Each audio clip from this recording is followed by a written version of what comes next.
सत्यवीर सिंह चौहान जी हमारे साथ में हैं, प्रदेश प्रवक्ता हैं भारतीय जनता पार्टी की ओर से। हमारे साथ में राजेंद्र चौधरी जी हैं, प्रदेश महामंत्री हैं कांग्रेस पार्टी की ओर से। सुमित डंगवाल साहब हैं, केंद्रीय प्रवक्ता उत्तराखंड क्रांति दल की ओर से। हमारे साथ में उदित खड़ियाल साहब हैं, समाज सेवी हैं। और अरुण शर्मा जी हमारे साथ में हैं, वरिष्ठ पत्रकार जुड़ चुके हैं। चर्चा को आगे बढ़ाएंगे, लेकिन सबसे पहले सत्यवीर सिंह चौहान जी का रुख कर लेते हैं। सत्यवीर जी, लगातार हादसे हो रहे हैं। हमने देखा अभी किस तरीके से एक के बाद एक हादसे होते गए, और जिस तरीके से ये जो क्षति हुई है ये वाकई सभी के लिए है और राज्य के लिए है। कब आखिर इन चीजों में सुधार आएगा? सड़कों की स्थितियां डग्गा मार हैं, पूरी तरीके से सड़कें खस्ता हाल है। हालात कैसे सुधरेंगे सर? आने वाले हादसे जो हो रहे हैं, ये जो जिस तरीके के हादसे हो रहे हैं, आने वाले वक्त में नहीं होंगे, इसकी गारंटी कौन लेता है? देखिए गरिमा जी, हमारी सरकार ने, चाहे केंद्र की सरकार हो चाहे राज्य की सरकार हो, हमारी सरकार ने पिछले 10 वर्षों में और उत्तराखंड में 7 वर्षों में हमने बेहतरीन सड़क बनाने का काम किया है। चाहे वो ग्रामीण सड़कें हो, चाहे वो स्टेट हाईवेज हो, या नेशनल हाईवेज हो, या नेशनल एक्सप्रेसवे हो, इसमें राष्ट्रीय मानकों के अनुरूप कार्य किया गया है। और अगर आप उत्तराखंड में, अगर मैं बैठा हूं, मैं देहरादून जिले में बैठा हूं, अगर देहरादून जिले की ही मैं बात कर लूं, देहरादून जिले को जोड़ने के लिए जिस प्रकार से अभी काम भी हो रहे हैं, चाहे जो दिल्ली टू देहरादून जो नेशनल हाईवे बन रहा है, या जो हमने उससे पहले जो हरिद्वार को जोड़ने के लिए बनाया था, या जिस प्रकार से पोंटा बल्लूपुर से पोंटा साहिब के लिए बन रहा है, और ये हरपटपुर से लेके बड़कोट के लिए हमें आर्थिक मंजूरी वित्तीय स्वीकृति भी मिल चुकी है। तमाम वो हमारे कार्य गतिमान है और मानकों के अनुरूप काम हो रहे हैं। उन्नत इंजीनियरिंग और एआई का उपयोग करते हुए हम इन सभी हाईवे को डेवलप कर रहे हैं, सड़कों को डेवलप कर रहे हैं, और ये हमारे लिए बहुत ही महत्वपूर्ण भी है। और एक सबसे महत्वपूर्ण बात इसमें भी है, इन सड़कों का तो विकास हो रहा ही है, हाईवेज, नेशनल हाईवेज, एक्सप्रेसवे बन रहे हैं। इसके साथ महत्वपूर्ण फैक्टर एक और है गरिमा जी, की महत्वपूर्ण फैक्टर ये है कि हजारों लोगों को इसमें रोजगार मिल रहा है, चाहे रोडों को निर्माण करने में, या उसका सुधारीकरण में, या उसके रख रखाव में। हजारों लोगों को इसमें काम मिल रहा है। और यही नहीं, इससे हमारे ट्रांसपोर्टेशन में भी बहुत लाभ हो रहा है। जो सामान 10 दिन में पहुंचता था वो 1 या 1.5 दिन में पहुंच जाता है। वैसे तो हम, अगर मैं देखा भी जाए कि अगर हम ट्रांसपोर्ट की बात कर रहे हैं, आप सड़कों की बात कर रहे हैं, तो 4 तरह के जो मुख्य ट्रांसपोर्ट होते हैं, पावर ट्रांसपोर्ट होता है, और वाटर ट्रांसपोर्ट होता है, और जो हमारे बसेज होती है, या जो हमारे ट्रक होते हैं, ये नॉर्मल ट्रांसपोर्ट में आता है, और एक कम्युनिकेशन ट्रांसपोर्ट होता है। भारत ने पिछले 1 दशक में जिस प्रकार की प्रगति की है, वो हमारे कहीं ना कहीं हमारे आर्थिक जो आंकड़े आ रहे हैं उसमें भी दिखता जा रहा है। और देहरादून जिले की, मैं जैसे मैं बात कर रहा था कि देहरादून जिले की एक समय पॉपुलेशन बहुत कम हुआ करती थी। आज अगर पॉपुलेशन के हिसाब से बात करूं, यहाँ 12 लाख की पॉपुलेशन है देहरादून जिले के अंदर।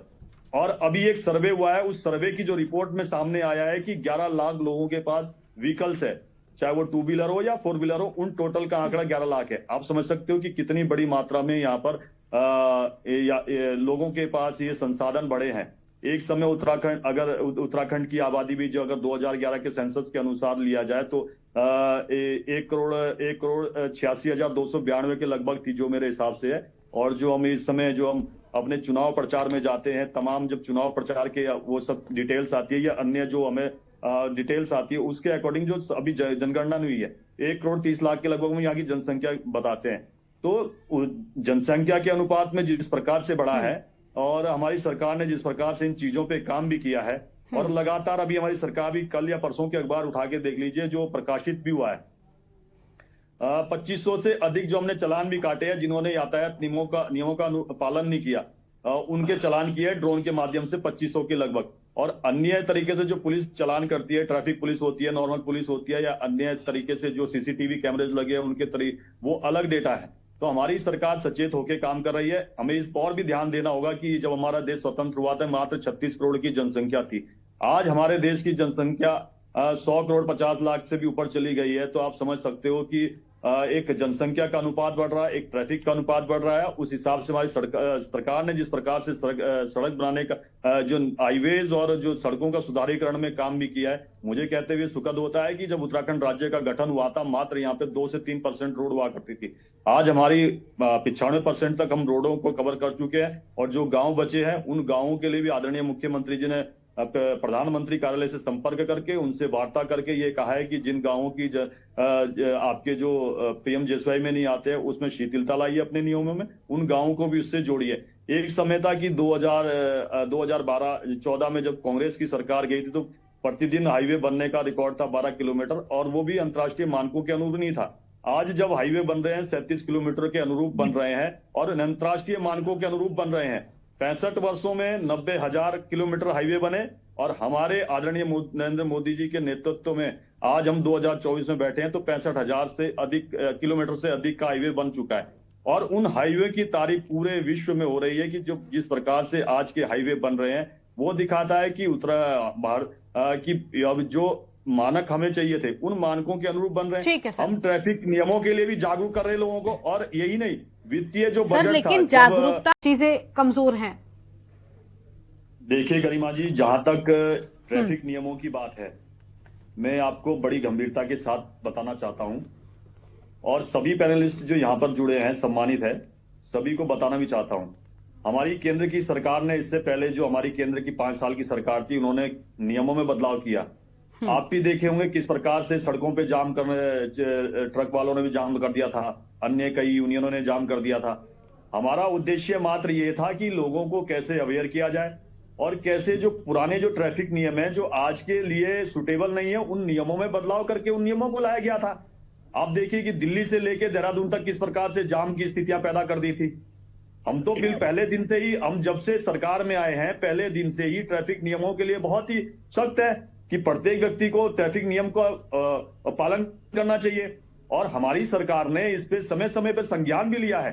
हमारी सरकार ने आज जितने भी, मुझे जहां तक मैं 1-2 बार अपना भी दौरा किया हूं, जितने ड्राइविंग लाइसेंस सेंटर है वहां पे पहले आपको कंप्यूटराइज टेस्ट देना होता है। कंप्यूटराइज टेस्ट देने के बाद अगर आप ड्राइविंग टेस्ट के लिए जाते हैं तो उसमें भी कैमरे लगे हैं, वहां पे भी कैमरे लगे हैं। अब किसी प्रकार से भी इस जो लीकेज होती थी उस लीकेज को बंद करने का भी हमने काम किया है। और जहां तक कांग्रेस के प्रवक्ता ने कहा कि जितनी भी सड़कों का निर्माण हो रहा है, चाहे वो ग्रामीण सड़कों हो या स्टेट हाईवेज हो, नेशनल हाईवेज हो या एक्सप्रेस वे हो, ये कह रहे हैं कि मानकों के अनुरूप नहीं है और अंतर्राष्ट्रीय मानकों के अनुरूप नहीं है। तो मैं इनको बताना चाहता हूं कि जरा थोड़ा सा अपने 5 स्टार कमरों से बाहर निकलिए।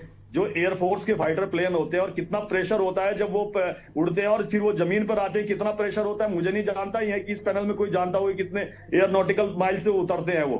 आप देखिए कि जो हाईवेज है उस पे हमारे फाइटर प्लेन उतर रहे हैं। तो इसे जब जिन रोडों पे फाइटर प्लेन उतर रहे हैं, आप समझ सकते हो कितने मजबूत मानकों से बने हैं। यही नहीं, आसाम और अरुणाचल प्रदेश को जोड़ने वाला भूपेंद्र हजारिका जो सेतु बना, जो ब्रह्मपुत्रा के ऊपर देश का सबसे बड़ा जो पुल बना है, जिसकी लंबाई भी 9.15 किलोमीटर है, उस पर टैंक गुजर रहे हैं सेना के। और 44 ऐसे पुल थे जो सेना के लिए सामरिक दृष्टि से बहुत महत्वपूर्ण थे, जिनसे कि टैंक जा सकते थे, हैवी व्हीकल सेना के जा सकते थे। उनको एक साथ हमने सेना को देने का काम किया। हमने हर स्तर पर हर सड़कों को किस प्रकार से अंतर्राष्ट्रीय मानकों पर मानवीय जीवन मूल्यों को ध्यान में रखते हुए काम किया। कहीं पर त्रुटि हुई है, हमारी सरकार ने उस पर कमेटी बिठाई है, उसके बाद वहां पे काम किया। और उत्तराखंड के परिप्रेक्ष्य में एक बात और गरिमा जी, हमारा जो प्रदेश है, हमारा प्रदेश बहुत ही एक कॉम्प्लेक्स स्टेट है। यहाँ पर पठारी क्षेत्र मात्र हमारा 14% के लगभग है, 86% के लगभग हमारा भूभाग पहाड़ का है। यहाँ पर दुर्घटनाओं का, जैसे आमतौर पर यहाँ पे दुर्घटना है, जैसे बरसात के समय में पहाड़ों में दुर्घटनाएं बढ़ जाती है। पहाड़ों तक की चीजें सीमित नहीं है, देहरादून की भी घटना है। अगर आप उस नजरिए से देखना चाहें तो घटना देहरादून पे भी है। ठीक है, पहाड़ों पर हादसे ज्यादा होते हैं, हम उस बात से स्वीकार, उस बात को मान लेते हैं, लेकिन मैदानी इलाकों में भी वही स्थिति है। और यहाँ कोई राजनीतिक दल आप पर राजनीतिक आरोप या कुछ भी नहीं लगा रहा। ये एक बहुत सामान्य सी बात है, ये कोई राजनीतिक मुद्दा है ही नहीं। गरिमा जी, चीज और मैं आपको बता देना चाहता हूं, हमने जो सड़कों का निर्माण किया है वो मैं इसलिए भी कह रहा हूं कि किसी भी देश की प्रगति को राज्य का आधार होता है। सड़कें अच्छी होगी तो आपका ट्रांसपोर्टेशन अच्छा होगा, चाहे आपका प्राइवेट ट्रांसपोर्टेशन हो, चाहे आपका लोकल जो आपका कमर्शियल ट्रांसपोर्टेशन हो, जो भी हो। हमने काम किया। 2014-15 में 33,305 करोड़ का केवल बजट हुआ करता था हमारा इस विभाग का। और आज की डेट में जब 23-24 का जब बजट प्रस्तुत हुआ था, केंद्र सरकार ने जब प्रस्तुत किया था, 2.7 लाख करोड़ उसका बजट था। 500% की वृद्धि हुई है। हम इस स्तर से काम कर रहे हैं। जो कमियां हैं उस पर हमारी सरकार लगातार काम कर रही है। जहां पर किसी प्रकार की कोई ऐसी स्थितियां हैं वहां पे हमारी सरकार काम कर रही है। मगर मैं एक और कहना चाहता हूं कि अगर आप ट्रैफिक नियमों का पालन नहीं करते हैं या आप अन्य चीज अपने को जोखिम में डालना चाहते हो, तो मुझे लगता है कि वो अपने साथ भी अन्याय कर रहा है। और राज्य की संपत्ति है, उसका एक जीवन है, वो काम आ सकता है, राज्य के काम आ सकता है, देश के काम आ सकता है। कुछ तो अगर इस हाँ, प्रकार ठीक है की सर। अगर कोई स्थितियां ठीक है सर।